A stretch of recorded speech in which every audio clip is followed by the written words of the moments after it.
Hello students, welcome to my YouTube channel mathematics world. तो कैसे हैं आप सभी लोग? मैं आशा करूंगा आप सभी लोग अच्छे होंगे। तो जैसे कि आप सभी जानते हैं, हमारे यूट्यूब चैनल पर 12th क्लास के इंपॉर्टेंट क्वेश्चन की सीरीज आ रही है। तो बेटा उसी का पार्ट नंबर ये 11 है। अभी कुछ टाइम तक बीच में वीडियो नहीं आई थी, तो अब रेगुलरिटी में दोबारा से हम पेपर से पहले पहले इस सीरीज को कंप्लीट करेंगे। थोड़ा सा तबीयत भी खराब थी इस वजह से, है ना। तो बाकी इस वीडियो में बड़े इंटरेस्टिंग क्वेश्चन होने वाले हैं, सारे पार्ट्स वगैरह देख सकते हैं। और देखो, डेरिवेटिव और इंटीग्रेशन की मैंने एक डेडिकेटेड प्लेलिस्ट बना रखी है, उसी की लिंक भी आपको डिस्क्रिप्शन में मिल जाएगी, तो उन वीडियोस को आप देख सकते हैं। तो इस वीडियो सीरीज में देखेंगे हम डेरिवेटिव या इंटीग्रेशन, कुछ इंपॉर्टेंट क्वेश्चन अगर उनमें रह गए होंगे तो इसमें हम डाल देंगे, अन्यथा उस डेडिकेटेड प्लेलिस्ट को भी आप देख सकते हैं। बट इसमें भी बहुत इंपॉर्टेंट क्वेश्चन होने वाले हैं, शुरू से लास्ट तक देखना बिना वक्त गवाए हुए, ठीक है। तो वीडियो करते हैं हम स्टार्ट। तो देखिए स्टूडेंट, ये है आज का क्वेश्चन नंबर फर्स्ट, जो कि बहुत ज्यादा इंपॉर्टेंट है, काफी बार पेपर में एग्जामिनेशन में पूछा गया है। Find the area of a circle, जो ये सर्कल दिया हुआ है, हमें इसका एरिया फाइंड करना है, क्षेत्रफल ज्ञात करना है। तो हिंदी और इंग्लिश दोनों में बता दिया है, बहुत इजी क्वेश्चन है और हर बार ये पेपर में पूछा जाता है। बट बेटा ये आपको ड्रॉ करना आना चाहिए, ये आपको ड्रॉ करना आना चाहिए। 11th क्लास में जो आपने कोनिक सेक्शन पढ़ा होगा, शंकु परिच्छेद, उसका ये क्वेश्चन है। आ रही है बात समझ में? उसका ये क्वेश्चन है, मतलब वहां से आपको इसका डायग्राम बनाने का आइडिया मिलेगा थोड़ा सा। वहां हमने बेसिकली क्या पढ़ा था? वहां हमने इलिप्स पढ़ा था, पैराबोला पढ़ा था, सर्कल पढ़ा था, कुछ बेसिक फिगर्स हमारे और थे वो हमने पढ़े थे, तो वो आपको वहां ड्रॉ करने सिखाए गए होंगे। बट अगर मैं इसकी बात करूंगा तो ये बहुत इजी है। ये एक ऐसा सर्कल है जो एक्सिस पर होता है, ये एक्स एक्सिस हो गया, ये वाई एक्सिस हो गया, और यहाँ ये सर्कल इस तरीके से, ठीक है। अब ये एक ऐसा सर्कल है जिसकी रेडियस क्या है प्यारे बच्चों? इसकी रेडियस क्या है? ए है। इसकी रेडियस क्या है? ए है। अगर मैं यहाँ एरिया की बात करूं, ये एप्लीकेशंस ऑफ इंटीग्रेशन का क्वेश्चन है, अगर मैं इसके एरिया की बात करूं तो देखिए एरिया का जो फॉर्मूला होता है, limit a to b y d x, ये फॉर्मूला होता है, या फिर आपका a to b x d y होता है, ये फॉर्मूला होता है। बट हम इसी को लगाते हैं मैक्सिमम क्वेश्चन में, तो इसी को लगाएंगे, ठीक है। तो इसकी रेडियस क्या होगी प्यारे बच्चों? ए होगी। तो ये वाला पॉइंट प्यारे बच्चों क्या होगा? ए कोमा 0 होगा। इस पॉइंट की अगर मैं बात करूं तो अगर ये ए है तो ये भी प्यारे बच्चों क्या होगी? ए होगी। तो ये वाला पॉइंट क्या होगा? 0 कोमा ए होगा, ठीक है।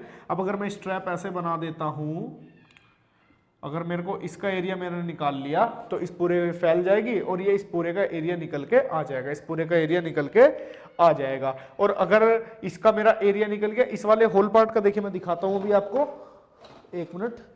अगर मेरा इसका एरिया निकल गया, अगर मेरा इस पार्ट का एरिया निकल गया मान लीजिए, तो भाई मैं 4 से मल्टीप्लाई कर दूंगा। 4 से मल्टीप्लाई करने के बाद इस टोटल होल का एरिया निकल के आ जाएगा। और आपको भी पता है एरिया क्या होगा इसका? पाई ए स्क्वायर, क्योंकि सर्कल का एरिया क्या होता है? पाई आर स्क्वायर। अगर इसकी रेडियस ए है तो इसका क्या होगा? पाई ए स्क्वायर निकल के आना चाहिए। ये आपको बचपन से पढ़ाया गया है कि सर्कल का जो वृत्त का जो क्षेत्रफल होता है क्या होता है? पाई आर स्क्वायर होता है। तो अब इस बात को हम प्रूफ भी कर लेंगे इसके जरिए, ठीक है। तो अगर मैं यहां बात करूंगा प्यारे बच्चों, पहले लिमिट की बात करेंगे। लिमिट ए टू बी है, तो ये वाला पॉइंट क्या होता है? 0 कोमा 0, तो 0 से ए तक चला है, तो 0 से ए लिमिट हो गई। और y की वैल्यू बेटा यहां से आप निकाल सकते हो, जो आपका ये दे रखा है x square plus y square is equals to a square दे रखा, तो यहाँ से y की वैल्यू निकाल लो। तो वाई स्क्वायर इधर रखा, ये हो गया ए स्क्वायर माइनस एक्स स्क्वायर। अब बेटा y बराबर क्या हो जाएगा? अंडर रूट ए स्क्वायर माइनस एक्स स्क्वायर, ठीक है प्यारे बच्चों। y की वैल्यू फटाफट से यहाँ रख दो, अंडर रूट ए स्क्वायर माइनस एक्स स्क्वायर, और ये dx, पूरा फंक्शन मेरा dx में कन्वर्ट हो गया है। लिमिट 0 टू a आपकी है। इसके बाद देखिए इसका आपको बेटा फॉर्मूला पता होना चाहिए। अब जिन बच्चों को इसका फॉर्मूला याद नहीं होगा तो वो इसे गलत ही करके आ जाएंगे, ये बात भी ध्यान रखना। तो फॉर्मूले मस्ट है। देखो इस वीडियो में ये भी बता रहा हूँ, नो जो इंपॉर्टेंट फॉर्मूले हैं, जो आपके इस टाइप वाले फॉर्मूले हैं, इनका प्रूविंग का भी एक क्वेश्चन हर साल पूछा जाता है, तो वो भी आप कर लेना। वो भी मैंने देखो प्लेलिस्ट देख लेना, नो के नो फॉर्मूले आपको प्रूफ करा रखे हैं, वो भी आप देख सकते हो। और इंटीग्रेशन और डेरिवेटिव की डेडिकेटेड वीडियो भी है। अब देखो इसका अगर मैं फॉर्मूले की बात करूं तो बेटा इसका जो इंटीग्रेशन है, पहले सबसे पहले वो खोल देते हैं। तो इंटीग्रेशन होता है इसका x/2 अंडर रूट ए स्क्वायर माइनस एक्स स्क्वायर, और यहां आ जाएगा आपका प्लस का ए स्क्वायर अपॉन 2, और ये साइन इनवर्स x अपॉन ए, ठीक है। ये फॉर्मूला होता है लिमिट 0 टू a हो जाएगा। तो सबसे पहले a लिमिट पुट कर देते हैं फटाफट से यहाँ। तो अगर बेटा मैं यहाँ a पुट करता हूँ तो प्यारे बच्चे यहाँ a आ जाएगा, यहाँ पर a आ जाएगा, और यहाँ पर भी a आ जाएगा। तो a square minus a square क्या हो जाएगा? 0 हो जाएगा। तो पूरा क्या हो जाएगा? 0 हो जाएगा। अब a हम यहाँ पुट करेंगे तो डायरेक्टली इसको ले रहे हैं ना, a स्क्वायर अपॉन 2, और ये sine inverse a upon a, sine inverse a upon a, मतलब ए पुट करना है पहले, upper limit minus lower limit करते हैं ना, फिर माइनस, अब जीरो पुट करेंगे, तो अगर यहाँ मैं जीरो पुट कर दे तो पूरा ही जीरो हो गया। अगर मैं यहाँ जीरो पुट करूंगा तो प्यारे बच्चों क्या आ जाएगा, ये आपका a square upon 2 sine inverse zero upon a, zero upon a, क्योंकि लिमिट एक्स की जगह पुट करते हैं, ये बात भी आप ध्यान रखेंगे, ठीक है। इसके बाद देखिए इसे सोल्व कर लेते हैं थोड़ा सा, ये क्या हो जाएगा, ए स्क्वायर अपॉन 2 साइन इनवर्स 1 आ जाएगा, और माइनस ए स्क्वायर अपॉन 2 साइन इनवर्स प्यारे बच्चों 0 आ जाएगा, ठीक है, ये आपको आना चाहिए अच्छे से। इसके बाद देखिए ए स्क्वायर अपॉन 2, अब साइन इनवर्स, अब बेटा 1 किसकी वैल्यू होती है, साइन पाई बाई 2 की, किसकी वैल्यू होती है, पाई बाई 2 की, और माइनस ए स्क्वायर अपॉन 2 साइन इनवर्स, और 0 साइन में किसकी वैल्यू होती है, साइन 0 की। अब इसके बाद देखो यहाँ देख लेते हैं थोड़ा सा सॉल्यूशन, तो ये आ जाएगा आपका ए स्क्वायर अपॉन 2 और इनटू में पाई अपॉन 2, साइन से साइन खत्म हो जाएगा, भी प्रॉपर्टी होती है आपकी, और माइनस का ये देखो साइन से साइन खत्म और 0, तो ये पूरा क्या हो जाएगा प्यारे बच्चे, 0 हो जाएगा, क्योंकि साइन इनवर्स खत्म हो गया और इनटू में 0 दे रखा है, तो 0 की अगर इससे मल्टीप्लाई करेंगे तो पूरा क्या हो जाएगा, 0 हो जाएगा। तो इट मीन्स मेरा ये निकल के आ जाएगा, क्या आ जाएगा, पाई ए स्क्वायर अपॉन में 4 निकल के आ जाएगा। ये आया बेटा, ये जो एरिया आया ना प्यारे बच्चों, ये एरिया आया है प्यारे बच्चों आपका इस वाले पार्ट का निकल के, ठीक है, इस वाले पार्ट का ये एरिया निकल के आया है, बट मेरे को तो पूरे सर्कल का एरिया बताना है, क्योंकि क्वेश्चन में बोला गया कि find the area of a circle, हमें मतलब इसमें ये भी आएगा, ये भी आएगा, ये भी आएगा, ये भी आएगा। अब आपने एक वर्ड सुना होगा सिमेट्री, तो चारों यहां पर सेम ही हो गई है, तो अगर मेरे को टोटल का एरिया चाहिए तो होल एरिया, टोटल एरिया कह सकते हैं, तो टोटल एरिया जो होगा आपका वो बेटा 4 मल्टीप्लाई जो आपका ये A1, इसे मान लो आप A1, ठीक है, 4 मल्टीप्लाई A1, तो 4 मल्टीप्लाई A1 की वैल्यू क्या बेटा, पाई ए स्क्वायर अपॉन में 4, तो इससे कट गया और आंसर आ गया आपका पाई ए स्क्वायर, ठीक है। तो देखो सर्कल का एरिया वैसे भी आपका क्या होता है, पाई आर स्क्वायर होता है, तो ये क्या आ गया, पाई ए स्क्वायर निकल के आ गया है, क्योंकि रेडियस हमारी इसकी ए थी।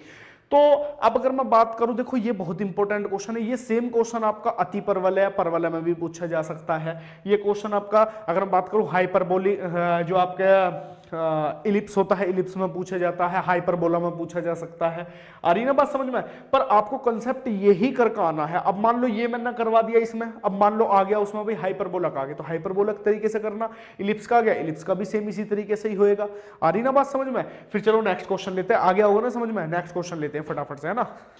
तो बेटा ये है आज का क्वेश्चन नंबर 2, जो कि काफी ज्यादा इंपॉर्टेंट क्वेश्चन है। कुछ बच्चे ये बोलेंगे कि सर जो आपकी सेकंड एक्सरसाइज है वो हटा दी गई है, सेकंड एक्सरसाइज का क्वेश्चन है, बट देखो ये इंपॉर्टेंट क्वेश्चन है, इसलिए हम इसको छोड़ेंगे, क्योंकि हर बार ये मोस्टली रिपीटेड क्वेश्चन है, और ये सेकंड एक्सरसाइज का है कि जहां आपके दो रीजन बाउंड एक दूसरे को करते हैं कि उसका एरिया फाइंड करो, ये उसका है, बट ये क्वेश्चन इंपॉर्टेंट है, अभी भी ये क्वेश्चन बैंक्स में दे रखा है, तो इसलिए हम इस क्वेश्चन को लेंगे, इस पर हम रिस्क नहीं ले सकते हैं, ठीक है। तो अच्छा क्वेश्चन है, इसे हम करते हैं। अब आएगा तो ठीक है, नहीं आता तो भी कोई बात नहीं है, बीएससी में तो हर साल ये पूछा ही जाता है। क्वेश्चन क्या है, find the area of the region bounded by the parabolas y equals to x square and x equals to y square, मतलब इन दोनों से घिरे हुए पार्ट का हमें क्षेत्रफल ज्ञात करना है, एरिया हमें फाइंड करना है। तो बड़ा सिंपल सा क्वेश्चन है, अच्छा क्वेश्चन है। अब देखो जिन बच्चों को पैराबोला के बारे में नहीं पता है, तो बेटा पैराबोला के बारे में पहले आपको पता होना चाहिए। एक पैराबोला होता है आपका y square is equals to 4ax। अगर मैं इसकी बात करूं तो बेटा ये होता है इस प्रकार से, ये x एक्सिस होता है, ये y एक्सिस होता है। एक पैराबोला होता है आपका y square is equals to minus of 4ax। तो इसमें क्या होता है बेटा, ये x हो गया, y हो गया, x डैश हो गया, y डैश हो गया, तो ये पैराबोला होता है कुछ इस तरीके से, मतलब इधर की तरफ है ना। अगर मैं बात करूं, एक होता है x square equals to 4ay, मतलब ये जो 4ay है तो इट मीन्स ये होगा ऊपर, मतलब y एक्सिस की तरफ। आ रही है बात समझ में, y हो गया, ये x हो गया। अब ये एक होता है x square is equals to minus of 4ay। ये बेसिक 4 पैराबोलाज होते हैं आपके जो मेन होते हैं, ये y डैश हो गया, ये y हो गया, ये x हो गया, ये x डैश हो गया, ठीक है। तो इसी की हेल्प से हम इनको क्रिएट करेंगे, इन्हें हम बनाएंगे, ठीक है। तो बताने के लिए तो बहुत कुछ है, बट हम इंपॉर्टेंट क्वेश्चन की सीरीज पर काम कर रहे हैं, तो इस वजह से इसमें इतना सब कुछ मैं नहीं बताऊंगा। डायरेक्टली मुद्दे पर आते हैं, डायरेक्टली क्वेश्चन पर आते हैं, ठीक है। तो भाई अभी लाइट भग गई थी इसलिए थोड़ा दिक्कत हो गई थी, अब दोबारा से पूछते हैं। तो देखो बेटा, पहले मैंने अभी यहाँ बताए थे आपको ये बनाने, तो देखो अगर मेरे को ये बनाने हो तो प्यारे बच्चे हम आराम से बना सकता हूँ। ये x एक्सिस हो गया, ये y एक्सिस हो गया। अब ये x square is equals to y है, सिंगल y दे रखा है, तो इट मीन्स ये ऊपर को बन जाएगा। कहाँ को बन जाएगा, ऊपर को इस प्रकार से बन जाएगा। अगर मैं इसकी बात करूंगा तो y square is equals to x दे रखा, y square is equals to x, तो इट मींस ये एक्स एक्सिस पर बनेगा। किस पर बनेगा? एक्स एक्सिस पर बनेगा। और ये पॉजिटिव है ना, अगर नेगेटिव होता तो कहां बनता? नीचे की ओर बनता, ठीक है ना, या इधर की ओर बन जाता। तो ये पॉइंट मिल गया मेरे को, ये दोनों पैराबोला मेरे हो गए, तो इनकी मैं इक्वेशन जो है वो भी यहां पर लिख दूंगा। तो ये वाला जो होगा x square is equals to y होगा, और जो ये वाला है ये वाला होगा आपका x is equals to y square या y square is equals to x, ठीक है। अब बेटा हम एक बेसिक सा फॉर्मूला यूज करने वाला हूं, बेसिक सा फॉर्मूला यूज करने वाला हूं जिससे मेरा एरिया हो जाएगा बहुत आसान। Limit a to b f x minus g x और हो जाएगा बेटा आपका ये dx। अभी लिमिट पर हम आराम से बात करेंगे कि लिमिट हम कैसे लेंगे, क्या लेंगे वो पहले fx देख लेते हैं। क्या देख लेते हैं? पहले fx देख लेते हैं।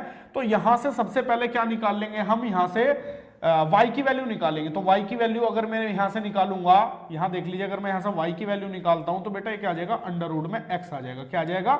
अंडर रूट में x है, क्योंकि स्क्वायर क्या हो जाएगा? उधर 1/2 पावर में पहुंच जाएगा। तो क्या हो जाएगा? सबसे पहले तो यहां पर ले लेंगे हम अंडर रूट x माइनस, अगर मैं यहां से y की वैल्यू निकालता हूं तो बेटा y की वैल्यू सिंपल है, x स्क्वायर दे ही रखी है। भाई फॉर्मूला क्या होता है मेरा? फॉर्मूला होता है y इंटू डी एक्स होता है। तो इट मीन सबसे पहले मेरे को y की वैल्यू चाहिए, तो F x minus g x में मैंने फॉर्मूला करा है। तो यहां से मैं सबसे पहले y की वैल्यू निकाली, अंडर रूट एक्स हो गया। यहां से मैंने सबसे पहले मैंने y की वैल्यू निकाली, तो यहां मेरे को ऑलरेडी दे रखी है एक्स स्क्वायर, ये मैंने यहां पर रख दी है। तो ये आपका dx। अब यहां जो मुद्दा बनता है थोड़ा सा लिमिट्स का बनता है। देखो लिमिट अगर मेरे पे यहां से निकालनी आ गई तो मेरे इस क्वेश्चन में कुछ नहीं रह जाएगा, डायरेक्टली मैं इंटीग्रेशन कर दूंगा और मेरा क्वेश्चन एटलीस्ट लास्ट में हो जाएगा। तो सबसे पहले लिमिट की अगर मैं बात करूंगा तो देखो ये वाला पॉइंट जो है आपका इनिशियल पॉइंट है 0,0, जो कि मूल बिंदु होता है या ओरिजिन हम इसे बोलते हैं। अगर मेरे को ये वाला पॉइंट और मिल जाए, ये वाला पॉइंट और मिल जाए, तो भाई सीधी सी बात है, इन दोनों से घिरे हुए पार्ट का मैं एरिया निकाल दूंगा बड़े आराम से। अब ये वाला पॉइंट कैसा मिलेगा? भाई ये वाला पॉइंट मिलेगा मेरे को, इस पैराबोला की इक्वेशन क्या दे रखी? ये दे रखी है, और इस वाले पैराबोला की इक्वेशन ये दे रखी। तो इन दोनों को सोल्व करने पर जो मेरा पॉइंट आएगा, ये जो मेरा पॉइंट आएगा वो एक्स वाई की फॉर्म में होगा। किस फॉर्म में होगा? एक्स वाई की फॉर्म में होगा। अब सिंपल सी बात है भैया, एक्स वाई की फॉर्म में, तो इट मींस मेरे को एक्स वाई की वैल्यू चाहिए। अब मेरी ये वैल्यू निकल गई तो फटाफट से मेरा ये मेरा क्वेश्चन कंप्लीट हो जाएगा। तो सबसे पहले इसको मान लेते हैं x square is equals to y को इक्वेशन नंबर फर्स्ट मान लेते हैं, और x is equals to y square को इक्वेशन नंबर सेकंड मान लेते हैं। तो from second, first and second, तो अगर मैं इनसे अगर करता हूं तो बेटा x की वैल्यू जो y स्क्वायर है फटाफट से यहां उठा कर रख दो। ये x की वैल्यू जो y स्क्वायर है, it means x is equals to y square put in first. ये मैं पुट कर रहा हूं फर्स्ट में, x बराबर y स्क्वायर। अब अगर मैं यहां y स्क्वायर रखूंगा x के, तो x का भी स्क्वायर दे रखा है, तो इट मींस ये दे दी बेटा y की पावर 4 हो जाएगी इज इक्वल्स टू y। अब प्यारे बच्चों इधर उठा कर लिया उसे, y की power 4 minus y is equals to 0। अब थोड़ा सा यहां कर लेते हैं, चलो है ना, y कॉमन ले लेते हैं। y कॉमन ले लिया तो बेटा y की cube minus 1 is equals to 0।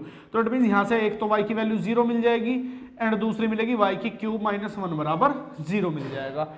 अब देखो दो तरीके हैं, यहां दो तरीके बनते हैं। तो इस माइनस 1 को उधर उठा कर ले जाओ, y की वैल्यू यहां से क्या आ जाएगी? 1 आ जाएगी। देखो ऐसे करके y की क्यूब बराबर 1, और इसे मैं लिख सकता हूं 1 की क्यूब, तो y बराबर एक आपको 1 मिल जाएगा, एक वैल्यू। बट ये मैथमेटिक्स की लैंग्वेज के अनुसार ये थोड़ा सा गलत हो जाएगा। क्यों? क्योंकि अगर मेरी y की पावर 3 है तो इट मींस y की 3 वैल्यू आनी चाहिए। y की पावर 3 है तो y की 3 वैल्यू आनी चाहिए। बट ये क्वेश्चन मेरा इंटीग्रेशन का है, एरिया ऑफ इंटीग्रेशन का है, या एप्लीकेशंस ऑफ इंटीग्रेशन का कैसे कह सकते हैं। तो इसको मैं इतना भी इनफ छोड़ सकता हूं, कोई दिक्कत नहीं होगी। नहीं तो यहां पर आपको a की क्यूब माइनस b की क्यूब का फॉर्मूला लगाओ, वहां से आपका निकल जाएगा, वहां से भी कोई डाउट या कोई दिक्कत आपका नहीं होगा। इट मींस y की वैल्यू आपको 2 मिल गई, इससे ज्यादा कुछ यहां सोचना मत। अब अगर आपको y की 2 वैल्यूज मिल गई हैं तो बेटा x की भी 2 वैल्यू मिलेंगी। तो जब y बराबर 0 रखोगे, y बराबर अगर आपने इसमें कोई सी भी इक्वेशन में 0 रखा तो बेटा x की वैल्यू भी प्योरली आपको क्या मिल जाएगी? 0 मिल जाएगी। y बराबर 0 रखा तो भैया x की वैल्यू भी क्या मिल गई? 0। अब अगर आपने y बराबर 1 रखा, y बराबर प्यारे बच्चों अगर आपने 1 रख दिया तो भैया x की वैल्यू भी क्या हो गई? x की वैल्यू भी 1 हो गई। x की वैल्यू भी क्या हो गई? 1 हो गई। तो ये एक बेसिक पॉइंट है जो आपको समझ में आना चाहिए। तो इट मींस मेरे को x y ये 0,0 मिल गया, और ये वाला पॉइंट मेरा 1,1 भी मेरे को मिल गया। अब इन दोनों से घिरे हुए पार्ट का मेरे को एरिया बताना है। तो इट मींस स्ट्रैप मेरी ये बन जाएगी, और इसका एरिया भाई छोटा सा एरिया निकल गया, फिर पूरी स्ट्रैप मेरी ऐसा फैल जाएगी, तो इस पूरे का एरिया मेरा निकल के आ जाएगा, इस पूरे का एरिया मेरा निकल के आ जाएगा। और निकल के आने के बाद मेरा क्वेश्चन खत्म हो जाएगा। तो इट मीन से जो आपकी लोअर लिमिट रहेगी आपकी 0 रहेगी और अपर लिमिट आपकी 1 रहेगी, और under root x minus x square और ये dx। अब प्यारे बच्चों इसका इंटीग्रेशन कर दो फटाफट से। अगर आप इसका इंटीग्रेशन करोगे तो x की पावर 1/2 है, ये भाई x की पावर 1/2 है, तो क्या आ जाएगा x की पावर 3/2, क्योंकि पावर ऐड होती है ना इसमें, x पर n+1, तो 1/2 + 1 करोगे तो 3/2 आ गया, और यहां पर भी क्या आ जाएगा 3/2, तो 2/3 ऐसा कर दिया। और माइनस एक्स स्क्वायर का इंटीग्रेशन कर दोगे तो क्या आ जाएगा x की पावर 3/3 निकल के आ जाएगा। अब बेटा अपर लिमिट माइनस लोअर लिमिट, ठीक है, अपर लिमिट रख दी, लोअर लिमिट रख दी, तो ये सब कुछ समझ में आ गया ना। तो इसे थोड़ा सा ना यहाँ हमारी जगह थोड़ी कम सी पड़ रही है, तो इसे मैं यहाँ रख देता हूँ, यहाँ करता हूँ। तो देखो यहां अगर सबसे पहले 1 पुट करोगे, देख लेना ये पॉइंट ध्यान से देखना, गलत ना हो जाए। यहां 1 पुट करोगे तो 2/3 आ गया, बट 1 की पावर अगर कुछ भी है तो भैया 1 ही आना है, तो 2/3 आ गया। अगर आपने यहां 1 पुट करा तो भैया 1/3 आ गया। फिर माइनस लगाते हैं, याद रखना माइनस लगाते हो, 0 यहां पुट करा, ये भी पूरा 0 हो गया, फिर माइनस, और माइनस माइनस वैसे प्लस होगा, यहां भी क्या हो जाएगा वैसे 0 ही हो जाएगा। तो कुल मिलाकर ये तो खत्म ही हो गया, इतना काम हमें छोड़ देना। इसके बाद देखो 3 एलसीएम आ गया, 2 - 1 और आंसर आ गया 1/3। तो इट मींस इसका जो एरिया काफी बारी बहुत बड़े बड़े एग्जाम में पूछा गया है, तो इसका जो आंसर होता है क्या होता है 1/3 होता है। और इसका वैसे भी यहां पर जो आंसर निकल के आएगा 1/3 निकल के आएगा, ठीक है। तो मजा आ रहा है ना, तो फटाफट से लाइक करो, और समझ में नहीं आया तो दोबारा भी आप पूछ सकते हो, बट ये बहुत इंपॉर्टेंट क्वेश्चन आपको करना जरूर है, ठीक है। तो जी ये है आज का आखिरी क्वेश्चन जो कि आपको ट्राई करना है, खुद से ट्राई करना है।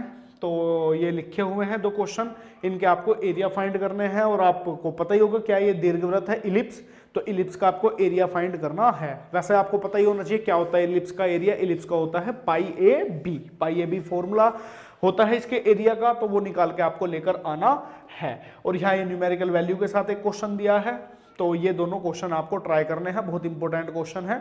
जितने क्वेश्चन मैंने इसमें करवाए हैं उतने में से ही आपका पेपर में आ जाएगा। आई होप आपको ये वीडियो अच्छी लगी होगी। तो वीडियो अगर अच्छी लगी है तो फटाफट से लाइक कर देना, शेयर कर देना, हमारे चैनल को सब्सक्राइब कर देना, साथ ही बेल आइकन को प्रेस कर देना। और अगर आप आगे भी वीडियोस देखना चाहते हैं तो अपना प्यार वगैरह इस तरीके से ही दिखाना। Thank you.